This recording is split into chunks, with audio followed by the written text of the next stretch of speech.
Afternoon. Professor De Silva asked me to talk about the topic global rule of law. I'm going to talk about it in the context of the internet, and I suppose my observations are going to suggest that it's going to be very difficult to impose a global rule of law in this particular area. Let me start by giving an overview about the place of the internet in terms of history, in terms of communication. Uh, you know, over the centuries, free speech has been directly correlated to the to developments in speech technology. We see that, for example, as the Gutenberg printing press in the 15th century allowed for the possibility of creating multiple copies. The development of electricity centuries later allowed for the development of the telephone and telegraph, and ultimately led to things like radio, television, led to satellite communications, and ultimately to the internet. Now, the internet was strikingly different than prior technologies because all of those technologies came with what I would refer to as gatekeepers. In other words, there were people who owned or controlled the means of communication who had the ability to choose who could use those particular technologies, or more to the point, could decide who would not be allowed to use those particular technologies. And that was true not only for the printing press, in the sense that you could only have so many newspapers in a particular area. Just financially, they couldn't stay in business if there were too many. But it was true for radio and television. In the United States, in order to broadcast on radio or TV, you had to have a license. And only so many people were given those licenses. Plus, there was a significant investment in technology in order to broadcast. And so this was limited to a relatively few number of people. Same thing was true for satellite communications. Satellites are enormously expensive, typically are owned by big corporations. So in all these cases, the people who had owned the means of communication could decide who could use those means of communication, and of course could limit the means of those communications. The internet was strikingly different because the barriers to entry were really low, and it became possible for any number of people, everyone potentially, to communicate on a broad scale. I mean, well, there might be some limitations in terms of social media platforms, might limit what people could post on those platforms. But the reality was, internet communication was a remarkably democratic medium. We see that play out in various contexts. For example, during the Arab Spring uprisings, the people in Egypt found out about the revolution in Tunisia through the internet, through things like Facebook and Twitter. And as they tried to rise up themselves, they were able to use the internet to communicate effectively, to decide when they would have protest marches, where they would have them, who would participate. So the net effect was the internet was used very effectively in that communication situation. Of course, part of the problem with the internet is that it's a double-edged sword. I mean, this idea that anybody can communicate can be used to fuel political movements, but it also can be used for nefarious purposes.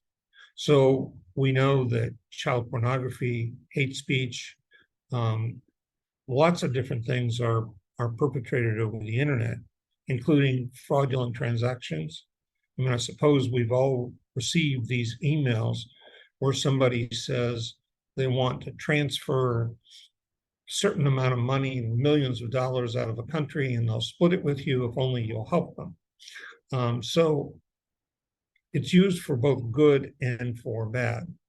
Now, some years ago, when he was president of France, Nicolas Sarkozy suggested that we create an international treaty governing the internet.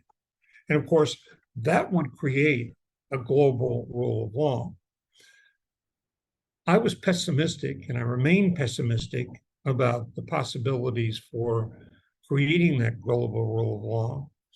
Part of the problem is that different countries view free speech differently. And because of that, there are things that are prohibited in, say, France and Germany that could not be prohibited in the United States. For example, Holocaust denial. Holocaust denial is permissible in the United States.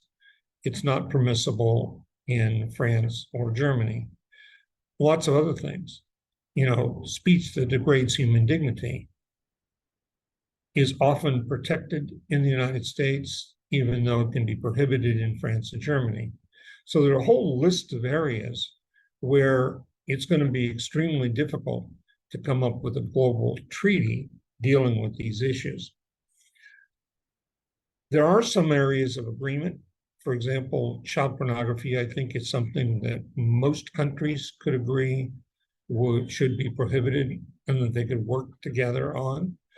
And that would be, at least in that area, an improvement.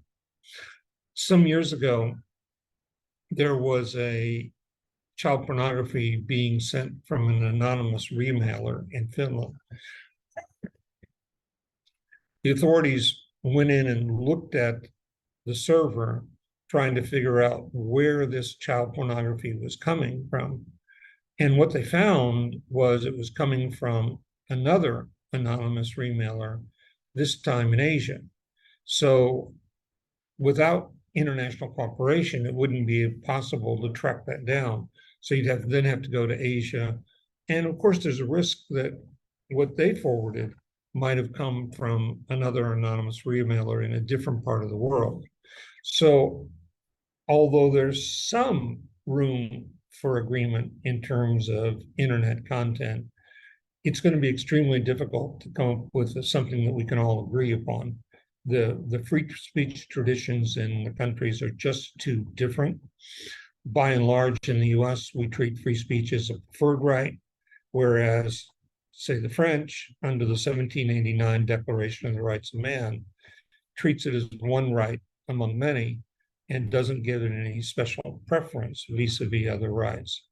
So that part of it becomes very difficult. There are also, though, attempts at internet regulation. The EU is moving to prohibit disinformation. There's talk about doing that in the United States, but that talk really hasn't gone anywhere. And I think it would be extremely difficult to come up with an international treaty or agreement as to how we're going to handle disinformation. Now, it could be that Europe's approach will simply become the dominant approach worldwide. I'm not so sure. We saw that with the GDPR. The GDPR, General Data Protection Regulation. Many European privacy scholars said, oh, well, this is going to become a worldwide standard. Well, to some extent, that was right. That, if you look at big corporations in the United States, like the New York Times, the Washington Post, they tend to comply with the GDPR. But it's not universal. Some American companies simply block Europeans from accessing their websites because they can't comply with the GDPR. So it's very unclear. And in fact, one of the websites that I try to access once a day, sometimes more than once a day, I simply get blocked while I'm in Europe.